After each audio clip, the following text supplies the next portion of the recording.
Beginilah rupa memori operasi pada tahun 1970-an dalam komputer Soviet, jauh sebelum kemunculan mikrochip moden.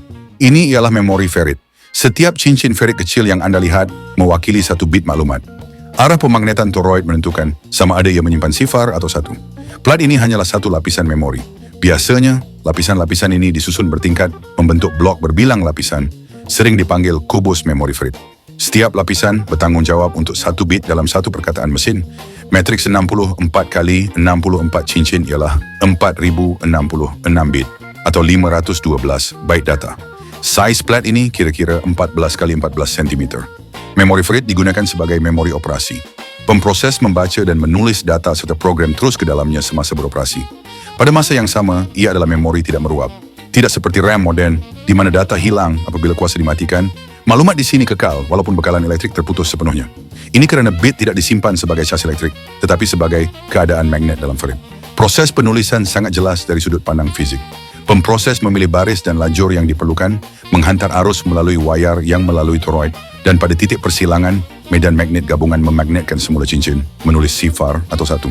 Proses pembacaan bersifat merosakkan. Semasa membaca, toroid dipaksa ke keadaan sifar. Jika ia berada dalam keadaan satu, denyutan akan muncul dalam wayar pembacaan. Selepas itu, nilai tersebut mesti ditulis semula. Ini kerana bit hanya boleh dibaca dengan mengubahnya pada masa yang sama. Memori ferrit sangat boleh dipercayai. Ia tidak terjejas oleh radiasi, getaran, suhu ekstrim, atau gangguan elektromagnet. Oleh sebab itu, ia digunakan dalam komputer, dalam otomasi industri, dalam peralatan ketenteraan, dan dalam sistem angkasa. Pengeluaran memori ferrit di Kesatuan Soviet bersifat teragih.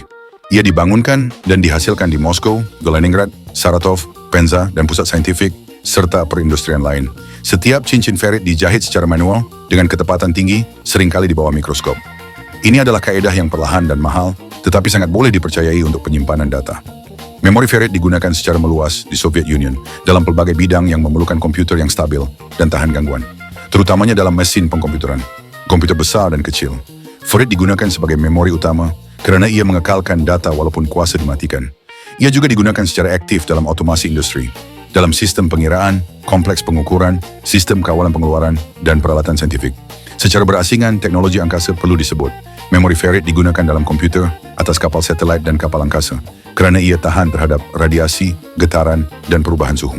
Memori ini juga digunakan dalam pemasangan saintifik, pemecut zarah, reaktor nuklear, dan makmal penyelidikan, di mana kegagalan memori tidak boleh diterima. Mungkin kelihatan bahawa memori ferrit mudah terjejas, kerana setiap bit ialah keadaan magnet dalam cincin kecil. Namun bentuk toroid memainkan peranan utama. Flux magnet dalam cincin ferrit tertutup di dalamnya, jadi medan magnet luar hampir tidak memberi kesan. Denyutan elektromagnet ialah letupan singkat yang rawa dan tidak teratur. Ia tidak mempunyai arah, tempoh dan geometri yang diperlukan untuk memagnetkan semula satu cincin tertentu. Dalam operasi biasa, penulisan bit hanya berlaku apabila arus mengalir serentak melalui wayar baris dan lajur. Tanpa ini, medan magnet gabungan tidak mencukupi. Itulah sebabnya memori ferrit tahan terhadap denyutan elektromagnet, radiasi, dan keadaan operasi yang ekstrim. Disebabkan kebolehpercayaannya, ia digunakan secara meluas dalam peralatan ketenteraan, angkasa dan strategik, dan di USSR ia kekal digunakan walaupun dunia sudah mula beralih kepada microchip semiconductor.